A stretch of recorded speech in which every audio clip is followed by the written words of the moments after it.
Hello YouTubes once again, it's Vedius here to provide you with an in-depth VOD review on Rogue vs Splyce, the eagerly anticipated and awaited review that you've all been longing and waiting for. Now, you could be here live with Twitch chat every Monday at 6 PM CEST on Vedius Official on Twitch, and you could join the conversation and ask riveting questions such as, "Hey Vedius, did you always wear glasses?" Or, "Hey Vedius, how much can you bench?" All these and more await you if you just join us here at twitch.tv/Vedius Official every Monday at 6 PM CEST. I'm going to ignore the chat right now because I know they're asking me a lot of really intense and thought-provoking questions that I don't have time to do, because we're going to be going through all three games of the best of 5 between Rogue and Splyce. We're obviously going to be starting here with game 1. So without further ado, Twitch chat, let's jump into the draft. So, Rogue versus Splyce, game 1. Gangplank ban immediately directed towards Vizicachi. Something that the casters talked a little bit about was how Splyce have this tendency to put their top laner on a champion that can sit there and survive the laning phase. Gangplank is one of the best champions to do this. Vizicachi is a good Gangplank player, so they ban it away. Xayah is going to be taken off the board as well because they don't want to have to prioritize the Xayah Rakan, and they don't want to give it away to the Splyce duo bot lane. I also think Xayah is something that Kobe really likes to play. And the Shen ban, same principles as the Gangplank. They didn't want to run the risk, and we're playing on 9.16, so Shen got buffed, so they don't want to have to deal with it. Splyce, on the other hand, playing Olaf, Kiana, and Sejuani, playing banning. Olaf ban directed toward Inspired because, you know, he's good Olaf.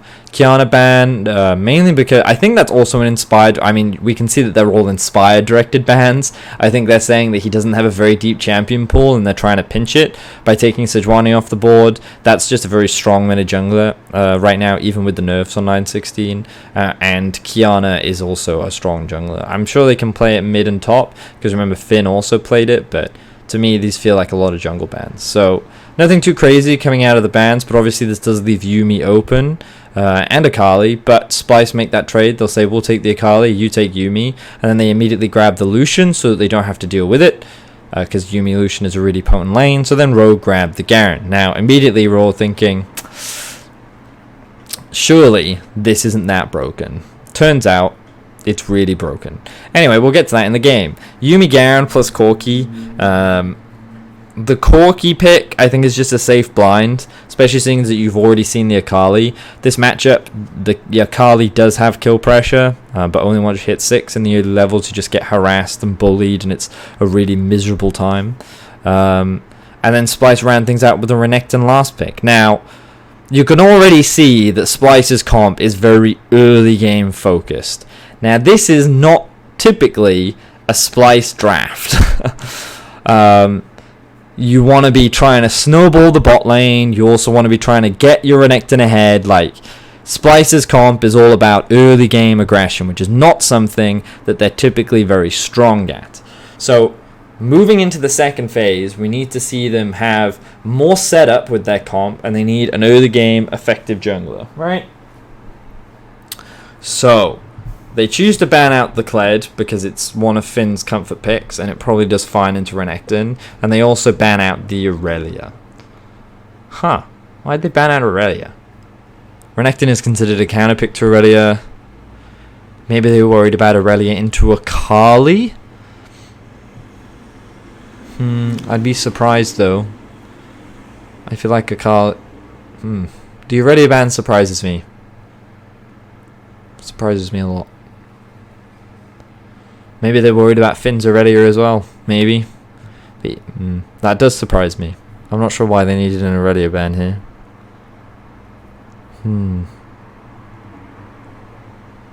Nope, don't see it. Yeah, I'm not really sure on why they banned Aurelia. It doesn't make a huge amount of sense to me, because I'm really convinced Renekton is a good matchup into it. And I also think that even if they put the Corki top and then they put Aurelia mid lane into Akali, that I'm really confident Aurelia is not a hard counter to Akali.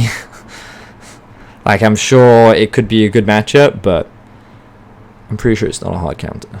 So, yep. Anyway, moving on to rogues bans, Braum and Gragas. So the Braum is to deny the Lucian Braum bot lane, which has a lot of good gank setup, is just typically very strong in the 2 versus 2, and I can see Braum being obnoxious at blocking a lot of Yumi's projectiles. So, yep. Also, Braum, really good kiting champion. Garen really struggles to close the gap. But I also think, like, he's immune to slows and stuff, so, anyway. And then the Gragas ban. Ooh, I guess they're pinching junglers.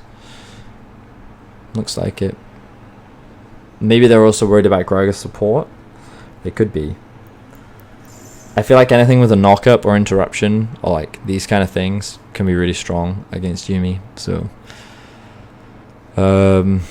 could be support, could be a jungle ban. The fact that they banned Braum to me suggests that it could be, but in any case, the Sylas pickup. So this is where I also don't get born into Splyce's draft, because again, we wanted to see like strong early game, right? A lot of potential setup. And while I think that Sylas has strong skirmishing and duel, and it's not like he's incapable of early ganks, he's more on the scaling side, right? Like, his mid game is fine, but when you look at what the enemy has drafted so far, what exactly are you going to steal as Sylas? There's Garen, Yuumi you're never really going to get to steal her ult, and then Corki. Like, they could have gone Jarvan, they could have taken some inspiration from NA and gone maybe Xin Zhao. I feel like that there were other early game options that would have fit their comp more to better snowball what is effectively an early game comp. Meanwhile, Rogue just go safe and standard. They get a little bit more AP damage with the Elise. Strong early game ganking jungler, can easily play around topside. I would argue that you have a stronger 2 versus 2 pretty much anywhere at early levels as long as you land the cocoon. Aatrox will scale better, Rogue overall scale better, and all they have to do is just not lose the early game. They don't have a huge amount of engage, but to be honest, they don't really need it. I had a really interesting conversation with Deficio and Veteran.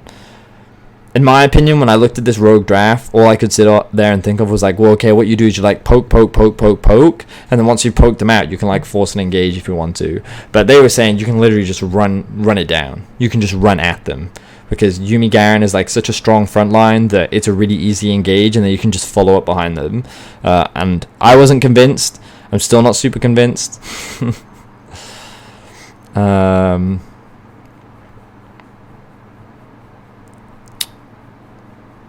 Oh no, sorry, that was actually a different game. I'm confusing it for the Schalke Vitality one. It's actually way easier to run it down against this comp. I think anyway. Because they have significantly less disengage than what Vitality had. Or Schalke had, or whatever it was. Yeah, but basically, the TLDR is Rogue scale better. And as long as they don't lose the early game, they win. It's really that simple. Splyce have to play around the early laners, but they really suck at playing through an effective early game and then snowballing in the mid game. So clearly for game 1 they were experimenting. Just having a quick... Does anyone have any questions about the draft? They would never flex Corki to Woolite. Never ever. They might. They did it once before. But you know they're not going to flex it to Garen. Yeah.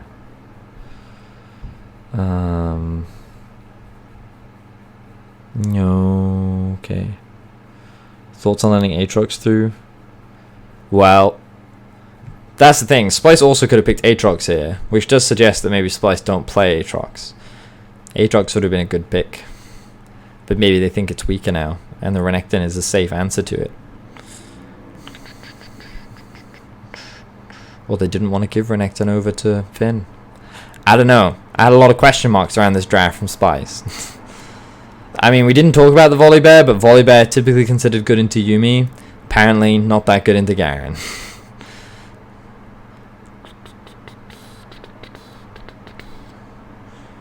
We'll get to watch it in the game.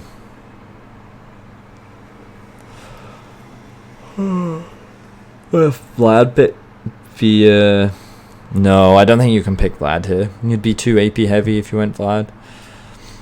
Also, I think that you run a real risk of getting dived if you go into Renekton. Anyway, let's watch the game.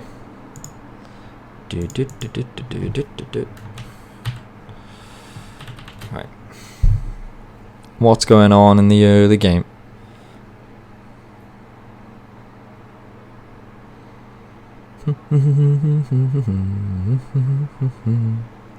So remember, Rogue need to play through. Rogue, in theory, should be playing through top. They could also potentially look to play through mid, but their whole goal should be to play through top. They don't actually need to snowball early because they scale really well. Meanwhile, Splyce have to. It's funny because I feel like the junglers should actually swap this game. So Xerxes does a full clear top side. Oh, no he doesn't. I'm lying. Maybe he's looking for another gank bot.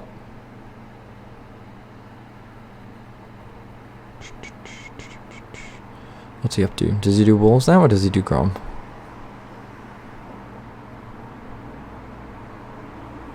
He's going to do walls. Now my question is, does he reset? Meanwhile, Elise doing a full clear. Oh, cool. Okay, so this to me suggests that Xerxes is going to go for bot scuttle. I mean, that wasn't a hard prediction. So you can see in terms of the mid lane matchup, Larson gets early push. The Aatrox, I think he messed up his wave, if I'm being honest. Because he pushed in top, but he's actually really far behind in farm. Because I feel like in the early levels, Renekton really poops on you. I mean, level 1, Renekton's not going to do much, but... Oh, interesting. Inspired actually comes bot.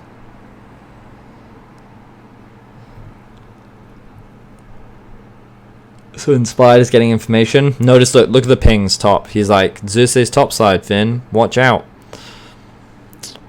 This is when you hear people talk about like really good awareness. I mean, like, it's not mind-blowingly crazy, but it's just really good awareness from Inspired. Hey, all the bot camps have cleared out. Means he's probably around the top side jungle.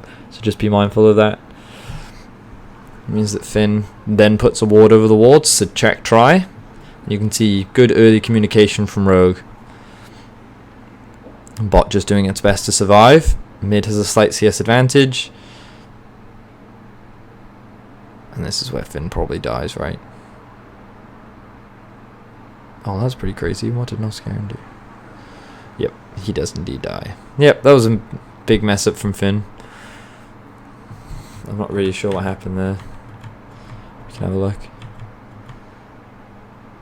So again, you should have a rough idea that Xerxes, look, you can see the pings come down again. Like, he walks over a ward, right? So Finn definitely knows that jungler is topside. The wave is slow pushing, so yeah. I think he just wants to push this wave out right now, and then he should base. He should base now. But his wave gets frozen. And then he cancels his base, agreed. Yep. That was bad.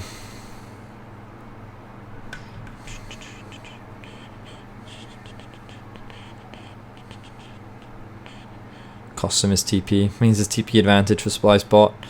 So, see, now this is the crazy thing, right? Because typically you don't expect an Unleashed to be playing around the bot side of the map. There's no real reason to.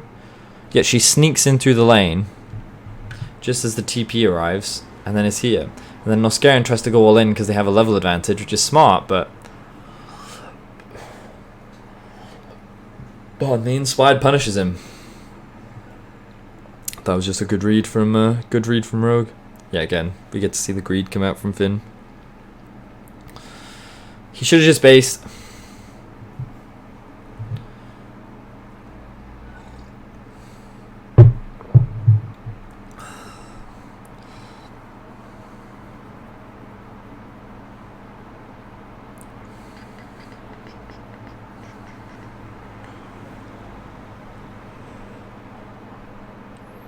I know Inspired me. What's Inspired's pathing like? So he actually doesn't base after this gank.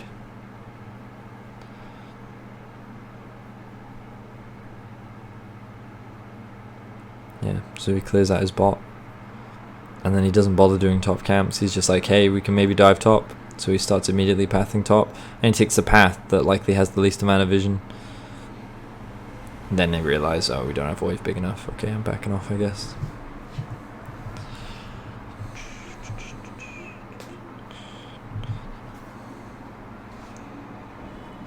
So yeah, I'm a little surprised. I expected Inspired to play more on top side. Excuse me.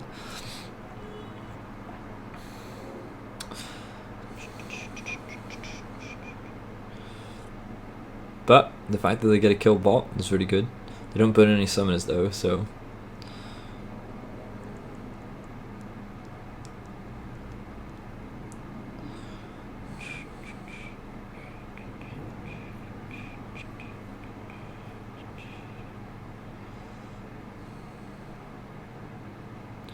Meanwhile, Zeus is hard playing around top. Well, I mean, which is also fine.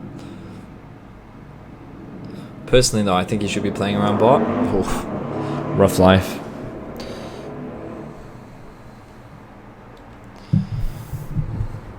I mean, like... So it's funny because, again, I think the jungler should be swapping. I think Xerxes should be playing more around bot side, and then Inspired should be playing around top side. Because you really want to put this Garen Yuumi behind. Because if they get through laning phase, like, even or ahead, that's really bad for you. You want this Lucian to be powerful in the mid game. But at the same time, you want the Renekton to be strong. So I feel like you can just leave the Renekton in the 1v1, yet you have to try and play through this duo bot. Maybe I'm wrong, but that's just what I feel.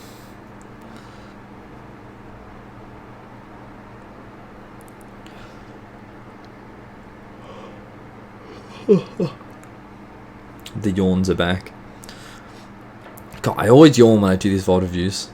It's just because when I speak, it's a lot of effort, guys.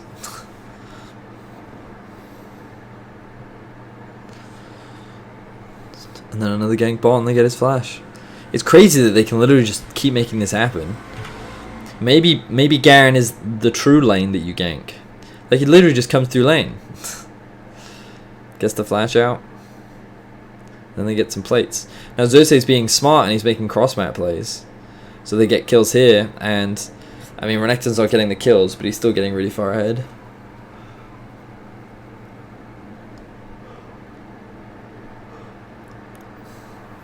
The thing is, the reason why I think it's really important to get Garen Yuumi behind, because the duo of Garen Yuumi is really strong, but Garen is a useless champion. Oh, that was pretty cool. So notice how they get these kills bot, right? Or wait, did they get a kill bot? No, they just get the plates bot. Okay.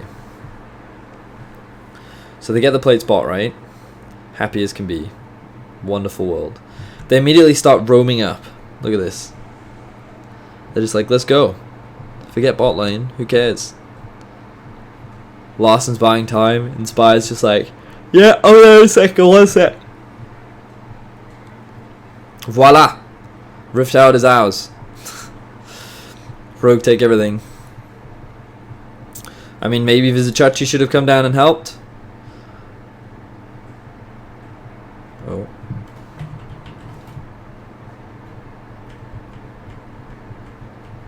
Oh, okay.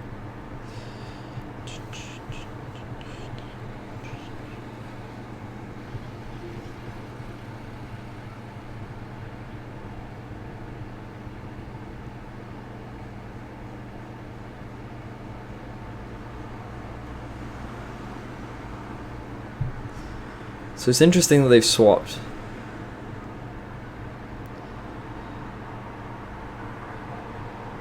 It's really interesting that they've swapped. I'm curious as to who made the swap. Well, looks like Splyce did.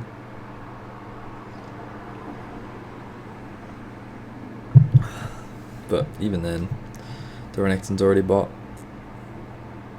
But you'll notice that the gold is even, which is perfect for Rogue. They're just like, yeah, we're happy. They found a couple successful early ganks. Splyce have the kill advantage, but that's just because they've been killing top lane. Finn has just been left on an island. They can see Inspired sitting in the brush.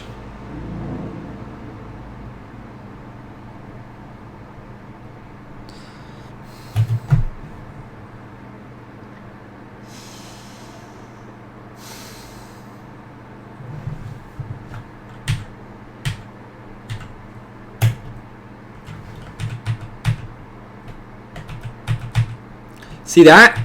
Do you see? Let's slow it down. I see that. Can you guys see that? Cause I can see that. They even pinged it.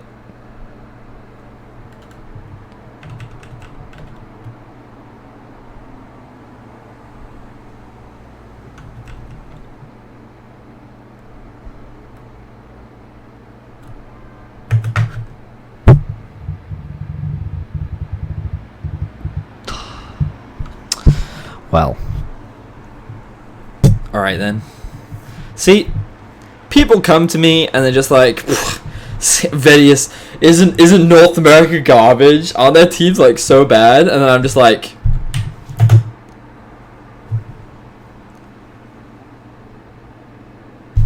I mean, Europe's not perfect. Right, sorry, I'll stop yelling.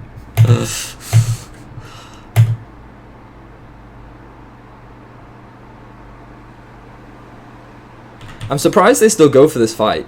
So Norscarin dies, right? So he's one of your primary engaged tools, and he just disappears. Volibear's passive, I don't even know if it was up or not, but it doesn't get a chance to... So they both TP to top, and they choose to commit for the fight because it's... Well, it's just a 3 versus 4. Oh man, these TPs are actually terrible. So Akali and Corki can't TP in yet. So they're trying to TP in as quickly as they can. And you can see that Humanoid's just sitting there waiting and watching the Corki. So the moment the Corki TPs, Humanoid TPs, but they're not assessing the fight at all. Like, the moment he dies... Oh, okay, the TP comes in immediately. So actually, they want to set up this collapse from the get-go. So I actually think what Splyce is doing is baiting Rogue in here, and they're saying, well, we know that you're in here, so we're going to TP collapse, and the moment Xerxes in position, we're going to go. But Rogue spring the trap first. So I think the theory is that Norscarin... I think what Splyce is doing here is saying, no, we have no idea. Oh, we're just going to approach the wave like there's nothing conspicuous going on. We're just going to wait for the Aatrox to push out the wave, or the Renekton, and then we'll, and then, you know, he dies before they get a chance. So, assuming that's the logic, I understand what they're doing. They're acting as bait to keep the Elise around, but they don't expect this must burst as well. Probably caught them off guard. And then the TP from Humanoid, I think was, I don't know, I guess he's sitting there watching mid lane, so he just knows that he has to TP top. But, like, what does Xerxes do in this fight? Like, time back to how I think that this Silas was a bad pick. Xerxes did nothing in this fight. I'm not sure that he even could, to be honest, but... Yikes.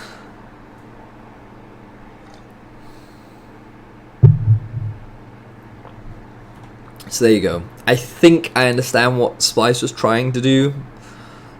Do I agree with it? Well, no. I think their better decision would have just been to waste the Elise's time, but considering Xerxes was top, and then the Light's just overextended top lane, so... But while all this is happening, he's pushing in mid as well. So notice how Larson rotates back down to mid lane because he knows Akali's dead. Oh, he actually picked up the blue buff as well. So he hasn't reset yet. It's pretty delayed.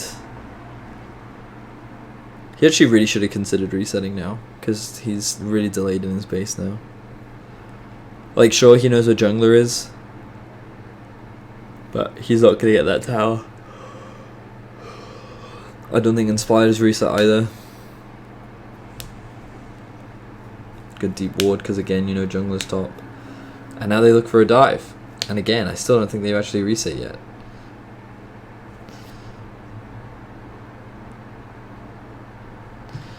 I mean...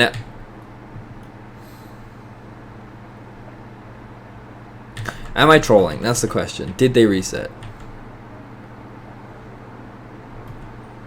No, they don't. Look, they're sitting on the same items they had at the start of the fight. Still same items.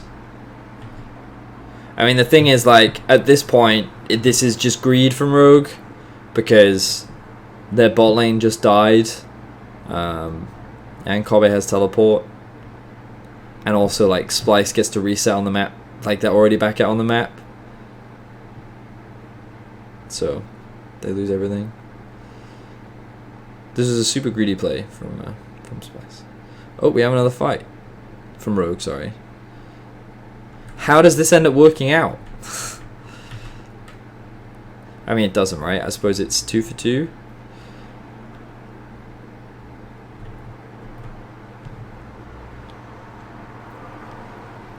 This is one of those ones where it could have ended a lot worse.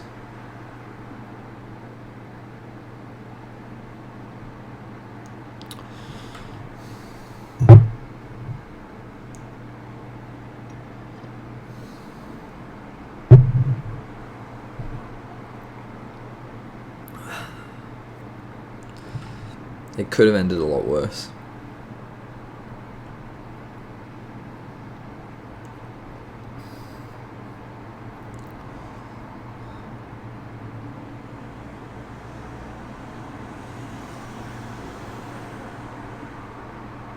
Again, you can just see on the minimap, right, how all of Splyce, a lot of them are already back out on the map as well. So, Larson dies here. Unfortunately for Kobe, he can't dodge all the skill shots. And then Mullet's like, haha! Oof.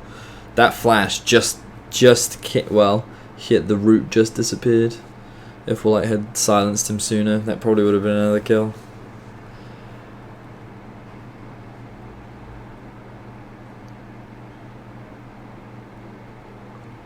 Oh, look at that. But you see, like, so let's take stock of the situation. Remember how Splyce wanted to try and get ahead early. They found advantages for Vizicachi. And it might not have been the end of the world for them, but of course that fight went so barbarically bad for them in the top side of the map that they've now come into the mid game not as a stronger team, but as the weaker one. And what I like here, and like ultimately what the biggest benefit is, that Rogue actually get this bot tower as well. It's like maybe I'm wrong. Maybe they can afford to go for this play, but personally I felt like it was really dangerous in that setup. A lot of things could have gone wrong. But notice how as well, because they secure bot and Vizicachi's catching top and Akali's catching bot, the Rogue can siege mid. And look at the positioning of Woolite and Finn. Notice how they flank from the side and they zone them off the tower. Easy objective. 16.5 minutes in, team with the lead, continue pushing forward. Pardon me, I like this a lot. This is really good. So of course Splyce had the opportunity to trade. So Vizicachi just... What is Noscaran doing, bro? He's by himself. Man. Noscaran not playing super well this game. So Vizicachi trades for top. That's fine. Humanoid is a little slow because he dilly-dallying. So notice here he approaches the wave. And then he backs off. Actually, him backing off was fine there. I think the Aatrox dashes into the wall. What, Aatrox? Did you see him? I swear to God, he dashes in the wall. I think he dashes into the wall. Maybe I'm wrong. Maybe it was just on cooldown.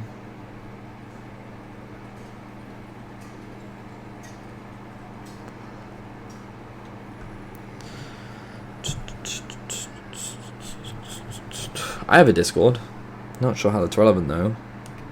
Oh, you mean like a Vedius Discord? Oh, I see what you mean. Like a chat for my Discord. I see. I don't know. Does it make sense to do that? Alright, Silas hanging around bot side of the map.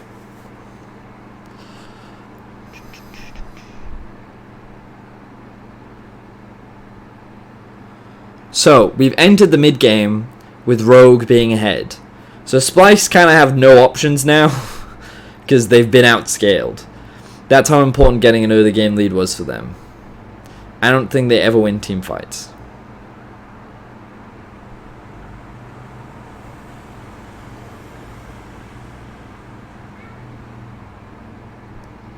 So notice how Larson only pushes like 1 or 2 waves and then collapses with his team. So they stay typically grouped up as 4. No scaring, dude. So like my question here is, what is he trying to do? Engage? Are they trying to fight this? Wait for Vizicachi to get into position maybe. Maybe don't do it when... Maybe you do it when you see the Corky top rather than... I don't know. This feels super bad from Splyce. I actually don't know what they're doing. They can't play early game comps.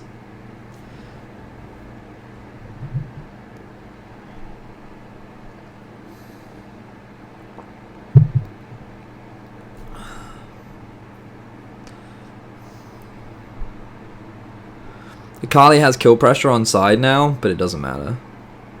Finn just has to sit here and hold, while Rogue is 4 pressure.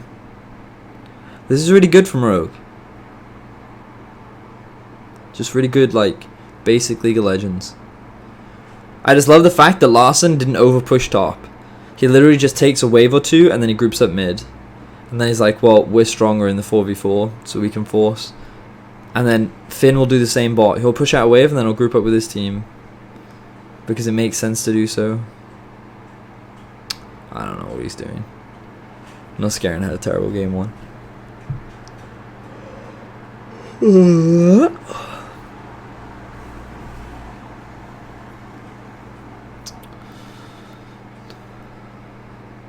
So now again, Larson never overextends. And notice how he takes the long way to group up with his team.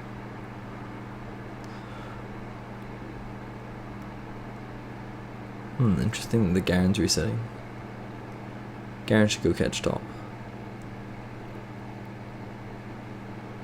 Oh, and now Finn outscaled Vizicachi at long last. Helps that he has a level advantage. And then Humanoid comes in. Gets killed. Splyce just trying to take every fight they can get, and the execution is abysmal. So now Rogue gets pushed in bot lane. I wish there was more to review here, but Splyce have really just played this early game terribly.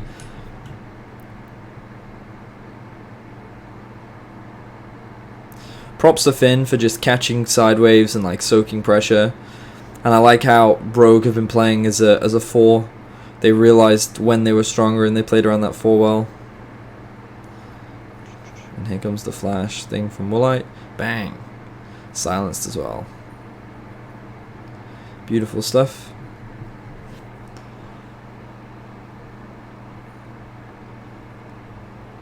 I mean, like, a lot of what I feel Rogue are doing is just like very basic, very core League of Legends.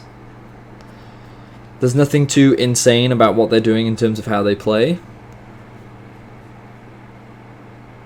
But I think what was cool was Inspire's decision making in the early game. Like, it really felt like that he was aware of where Xerxes was and he was able to apply pressure bot as a result. So just like good game sense and like reading what Norscarin and Kobe want to do in the 2 versus 2 as well. Alright, so again, Splyce, they just try to go for a last ditch effort fight, which is fine. Like, the game's already over anyway. They know they get outscaled, so they're just doing what they can. And the game's done. Bit of a laugh spam there from Woolite.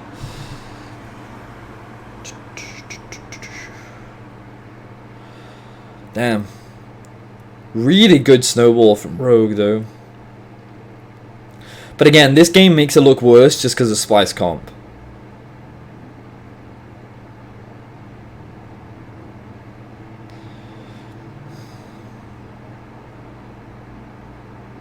Yeah, Rogue, very clean right now.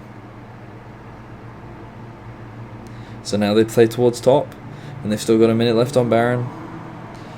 Let's watch it how they set up their waves, see if they time them right.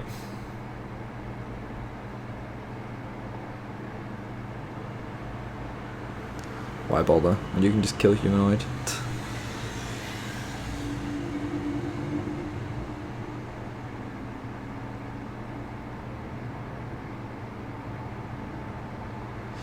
fair enough. So if I were to... so in my opinion, Splyce had a terrible game 1. Rogue did not do anything mind-blowingly crazy. They just kind of played pretty standard. There was nothing too ridiculous that I think I saw. I think what this demonstrated, though, was Rogue has a really good grasp of just basics and fundamentals. And something that Veteran says a lot as well is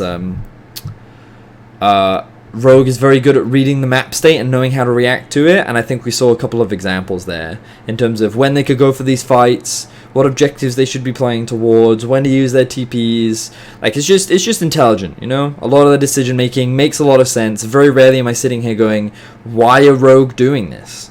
Rogue just do it, and it makes sense why they're doing it. The only question mark we had was their dive bot lane, and even then, like, it ended up working out pretty heavily. But I do still think it was a little greedy. I think the Corki and the Elise should have based. They should have reset. So I will say that. But outside of that, like, very clean game from Rogue. Tough to fault them. They literally every time they just punish the mispositionings from Splyce, though. That's just what happened. Every time Splyce made a mistake, Rogue was there. Every time Splyce tried to force a fight, Rogue was there. So, like, I'm putting more weight behind how well, how much Splyce messed up more than how Rogue played well. If I'm watching this game, I'm coming into game 2 thinking, okay, Splyce don't draft early, they draft a little bit more scaling, they can afford to fall behind as long as they have a slightly better mid game, and I wouldn't be too concerned if I'm a Splyce fan. I'd be like, alright, they're going to bounce back. Let's see if that happens. Alright, I'm going to stop the recording. Be sure to jump over to VOD Review 2 if you're watching on the YouTubes. We're going to go straight into it, so see you there.